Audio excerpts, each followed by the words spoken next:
We're in the middle of Hoxton Square in very trendy East London, and there's all sorts of excitement. It's a mini festival. I was invited to get involved in GrandFest with the Royal Voluntary Service, and I jumped at the chance. In a digital age, we kind of lose a little bit the old making and doing, so I think no better way to be introduced to it by people who have become experts over a number of years. We call them people with amazing craft skills, right to the hippest part of London, to say, actually, let's show you what older people can do. And if you think crochet and wood turning and jam making is trendy, well, these guys have been doing it for 30, 40, 50 years. My own philosophy is to help others. And while I'm still healthy and able, I really want to do this. And now I run a lunch club in my village, and using my skills obviously in cooking, which is great.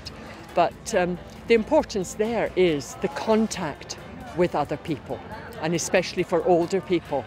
There are so many old people who are isolated, and they have so few people to turn to, and the Royal Voluntary Service provides that service. I have 6 volunteers who help me. I couldn't do it without them.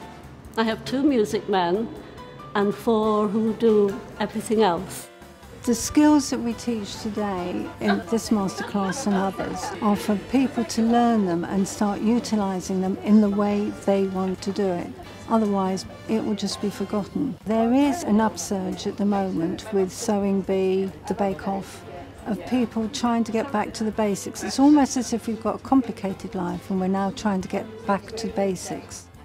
My parents' generation from 60s upwards, I think it's good to be able to actually be active and get out and do something, give back to the community maybe as well. I do a bit of volunteering, yeah. It's something that's really important to the community, and without it there'd be lots of services lost. There's a history and a knowledge that really needs to be passed on, and if it isn't, it's totally lost. When I've been talking to the grand makers, they've all been saying, we learnt this stuff off our mum or our grandmother or grandfather, and we really want to pass this on to the next generation so it doesn't die out.